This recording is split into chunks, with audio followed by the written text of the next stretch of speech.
Hello, everyone, and welcome to the 4 foundational steps to financial freedom. This is Financial Freedom Academy, and we're super excited to do this series. We're going to be walking through helping you understand what it means to think about financial freedom, why it's important, and how you can begin your journey and your path towards financial freedom. Now, we're on this journey, so we're super excited. We've been doing a lot of research, kind of looking into what it is. So let's go ahead and dive in. Before we do, one important note or announcement, we'll make this for every video, is that none of this is financial advice. So please do your own research. We're not your financial advisor. We are not financial advisors at all.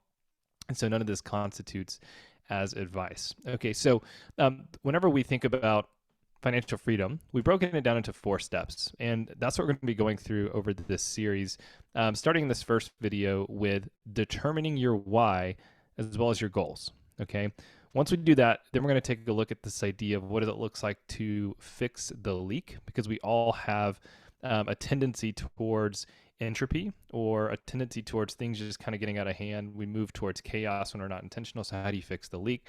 Then we're going to look at what is the system that you need to create in order to continue your journey towards living a healthy, financially free lifestyle. And then ultimately taking a look at what is the action that you need to take, and then how do you stay motivated on this journey? Okay, so super excited. Again, this first video, we're going to be talking through how to determine what your why is, as well as your goals. Okay, so this idea of why is something that is pretty popular right now, and one of the people that kind of kicked this off, at least in popular culture. I know he didn't make it up. He heard it from someone else and just put it into kind of an interesting way of thinking about it, is a guy named Simon Sinek.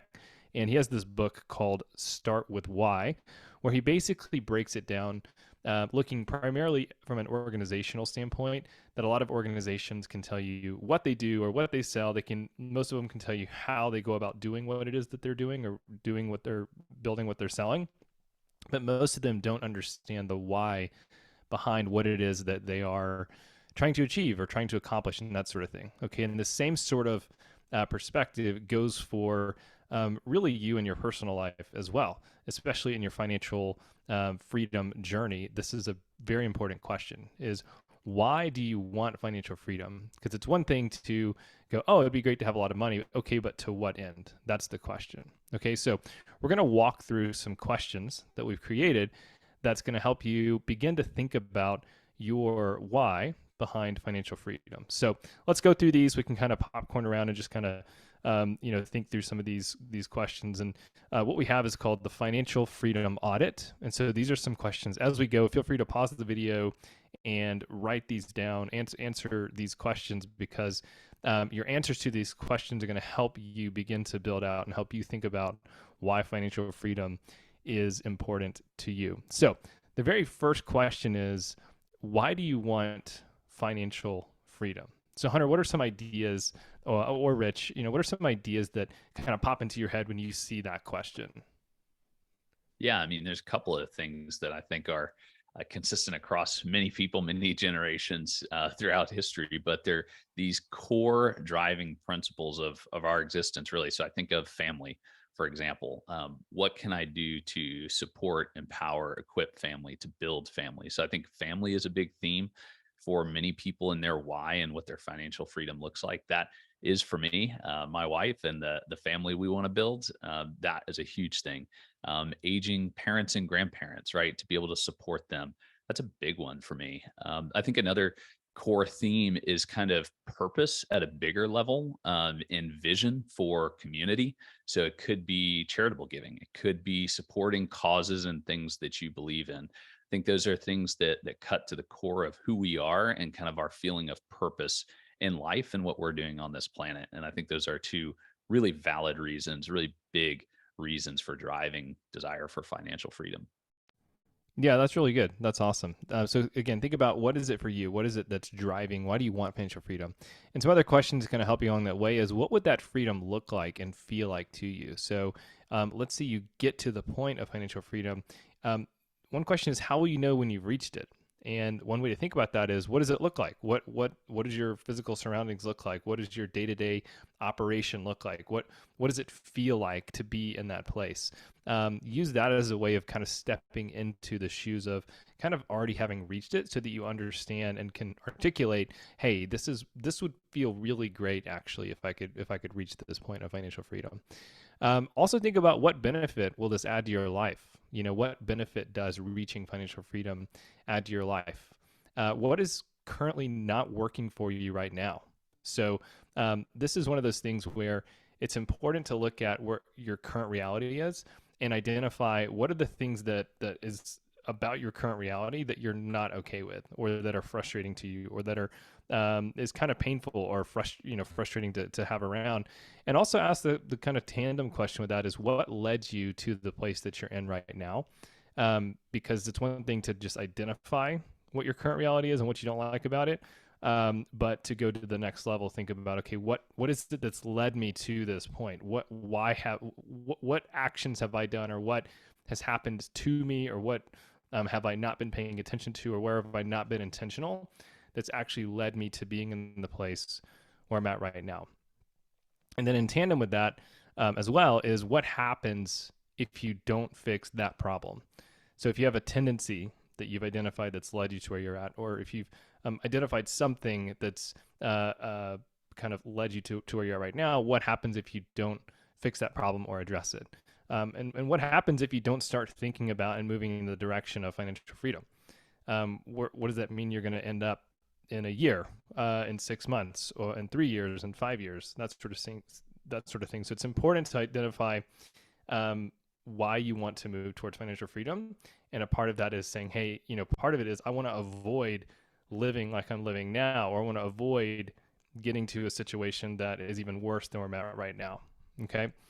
And what do you want your life to be like in 1 year? What do you want your life to be like in 5 years? Think about those things. That kind of ties in with that second question we asked, is like, what does that freedom look like and feel like to you? But kind of add a year to it, to go, hey, in 1 year, in 5 years, what would I love my life to look like then?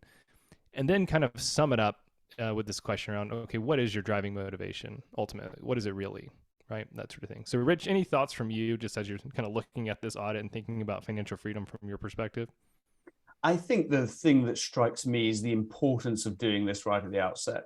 So maybe you're tuning into this video and you're like, oh man, I just wanted tips on this, or something else. And you're wondering, why are we spending so much time on this? And the reason is because in future videos in this series, we're going to be coming back to the why all the time, because there's going to be choices that we're going to need to make in the future around sacrificing things that we're currently spending our money on, perhaps sacrificing time.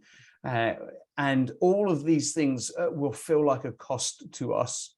And if we don't have a really, really clear understanding of, this is why I'm doing it, this is what it's going to feel like, this is what it's going to look like, this is what it's going to enable me to do, this will be the benefit, then we'll be tempted not to keep on that path. And so if you're tempted right now to go, yeah, I'm not worried about that, let's just move on, I would just say hit pause, go back through the things, really press in, because you're going to need to keep reminding yourself of that why, so that you stay with this journey and don't just start out on something that's a kind of a money-making exercise and then it doesn't lead somewhere. Yeah, that's really good. And that kind of ties in too with, did you have something? Yeah, just one other thing on, I think that self-awareness and intentionality are the things that come to mind when I look at these questions. It's like, oftentimes many of us, we work hard every day, and then we end up at the end of the month or at the end of the year, and we're like, wait, I thought there was more in that account. Right? And it's like, it's because we didn't take the time to do what Rich was just talking about and reflect on this, become self-aware. What are our habits? Where are the places that we're losing money because we're unintentional, right? What are we spending on that we don't really need or doesn't add a lot of value? And if we don't have a clear vision of where we want to go, that allows us to make sometimes the sacrifice we need to, or make the investment in ourselves or in different skills and things like that to get us to where we want to go, then we'll continue to wake up at the end of that month or end of that year not where we want to be. So I think that intentionality and that self-awareness, starting at this point, this audit, is really good to help us get a clear picture of that. Yeah, that's really good. All right, so talk to us about this idea of inhibition or self-limiting beliefs, Rich. So there can be things in our mind that are holding us back. And it can be really easy to think, well, this is why I haven't got there, or that's why I haven't got there. And easy to start looking around us, at other things in our situation, in our family, in our history, in our job life, whatever it might be. And those things could all be valid. But we've also just got to look inside as well and say, are there things that are holding me back that are purely mindset driven? Now, the great thing about thinking about this is that if there are, they are free to fix. No investment needed. It's a mindset that you can change. You can do it today, and it's free. So think through, what are your beliefs about money? What are your beliefs about your current financial situation? What beliefs have you got about your future and finances? Think through those things and think, are there things in there that are inhibitions, limits I'm putting on myself that are going to hold me back? So they could be things like, hey, people from my family don't own their own business. Or, hey, people from the place I come from don't ever get to that sort of a place in life. Or I can't do that. Other people can do that, but I'm no good at that sort of thing. I'm no good at starting things. Or, hey, I'm not good with money. Perhaps that's just one of your beliefs. Whatever it might be for you, just do a quick check and just say, what is there that I believe that could hold me back? And now is the time to shift that belief and say, hey, that does not have to be true. Maybe it was true in your past. It quite possibly wasn't. But even if it was true in your past, it doesn't have to be true in your future. So check those things, figure those things out, rectify those things now, because the last thing that you want to do is to get everything else aligned and discover that it's just a simple mindset that is holding you back. Yeah, that's really good. That's super important. And one of the ahas that we've had is that, your lifestyle goals and your financial goals, they have to be aligned. So having just financial goals just for the sake of financial goals is fine. And if you're a super nerd and that's fun for you, that's cool. But more likely than not, the financial goals need to align with what your what your lifestyle goals are. Okay. And so thinking about that, your why and the audit that we just did, it was more focused on what is the lifestyle you're wanting to move towards. But now let's take a look at thinking about, okay, what is the financial goal that's going to help you get to that lifestyle? So based on the lifestyle goal that you have, so thinking about the why and thinking about what you want, what it's going to look like, all the things we talked about, how much do you think you're going to need each month to sustain that lifestyle? Now, this is early days for you. It's early on, so it didn't have to be exact. But go ahead and just think about, in general, what number would you think that is? Okay, and here's some helpful tips. So think about all the expenses that are involved in your lifestyle. So that includes all the current expenses you have, plus if your lifestyle included, traveling the world and going to a different city every single month. Do some research as far as what that's going to cost you, okay? Because that's probably very different from where you're at right now. But think about, what is the lifestyle that you say, hey, this would be amazing to get to live like this. Do the best you can to identify what are all the expenses involved there. Also think about taxes. This is one that sneaks up on a lot of people, but you're going to have to pay taxes on money that you are earning, regardless of where you live. More than likely, your nation collects taxes, and so it's just something that you have to live with. So make sure that you account for that. And then also, one of the things is dream big, but also be realistic. And it's okay to have an objective or a goal that feels big for you now, but maybe you think, oh, but it could be bigger, could be bigger, could be bigger. Yeah, that's fine. But establish one that's kind of in that, the Goldilocks zone. It's just right. It's dreaming big, but it's also realistic. So it's kind of right there in the middle. Then once you get to that point, you can keep going above and beyond. But go ahead and think about, what is the number that makes sense? What is the number that can help you reach that goal? Okay.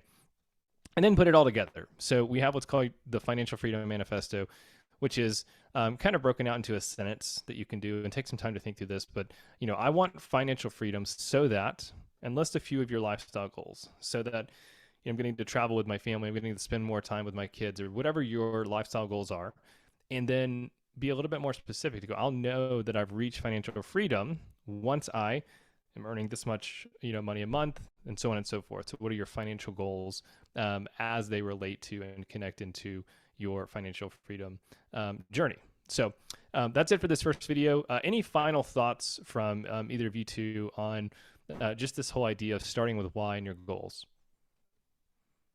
Yeah, I think something for me is just what gets measured gets improved, right? We have to have a goal if we want to know if we're hitting it. And that gives us the ability to take a look at and make changes, make adjustments to get to where we want to be. So this video, taking time to just get your why, your kind of goal, you'll start to be able to measure your progress toward that goal and some of these things. So that's our goal, is to help equip you with those kind of things so that you can make progress and ultimately reach that financial freedom. Yeah, I think there's a quote that I saw once that said the best time to plant a tree was 20 years ago, and the second best time is today. And financial freedom is like that. Hey, you could look and say, hey, I wish I'd done. And it's like, yeah, well, without a time travel machine, that's not possible. So the second best time is today. So don't delay, start today and begin that journey to financial freedom.